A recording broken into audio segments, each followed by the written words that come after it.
Hey everybody, just on our way to a tech day today, and everybody's pulled over to the side of the road for some reason. Okay. Oh, does he want to turn? I hate you.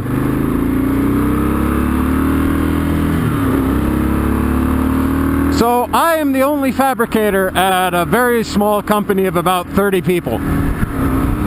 This affords me a lot of time during the day to listen to various things. So every morning when I'm having my breakfast, I sit down and I download podcasts. Podcasts, for those of you who don't know, it's like an internet radio show. There's a couple that I dearly love. The Joe Rogan Experience is one of them. Ari Shaffir's Skeptic Tank. Let's see, the Nerdist podcast is also very good.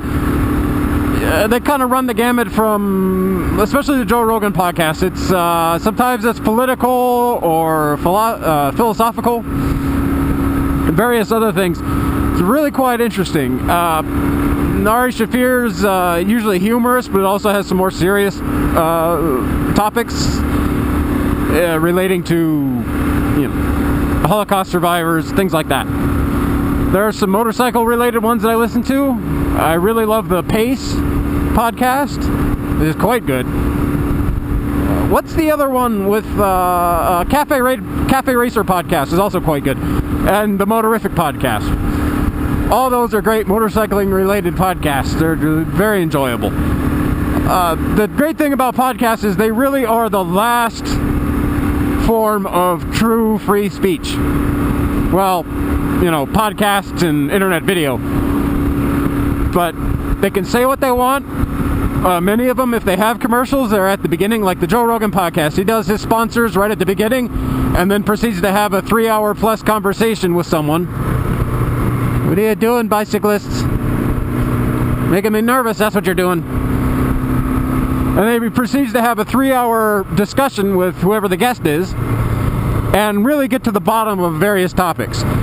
It's a very clean form of expression. There's no, 7 minutes of conversation, then we're going to cut to commercial. And he's talked about that on his podcast recently, where you really get someone's full form opinion, whereas if you just took clips or short sections, you couldn't get the whole story. But it is really nice to see someone having a long form conversation, getting both sides of the story, and playing devil's advocate. And all of these podcasts do that pretty well.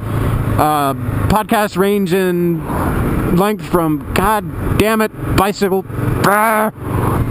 range in length from about 5 minutes to about 3 hours. There's another one. For you history buffs, it's called Dan Carlin's Hardcore History.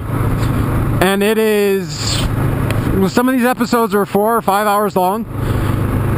He goes into huge detail about all sorts of wonderful things. Ooh, too low a gear. Oops. And the great thing about Hardcore History is he gets first-hand accounts. Like he recently he's still doing a series on World War I.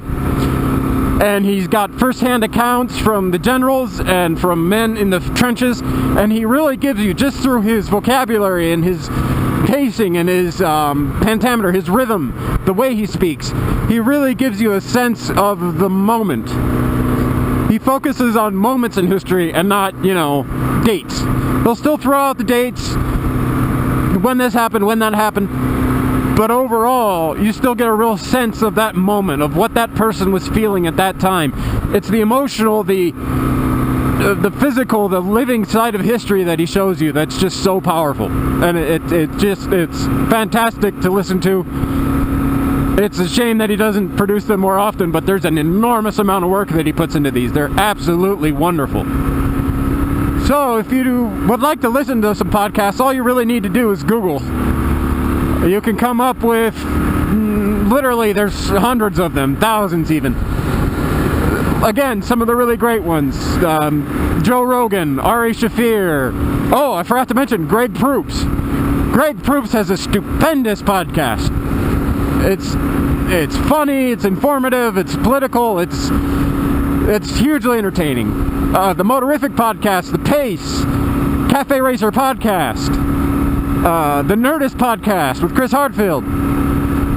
Hardwick. Chris Hardwick?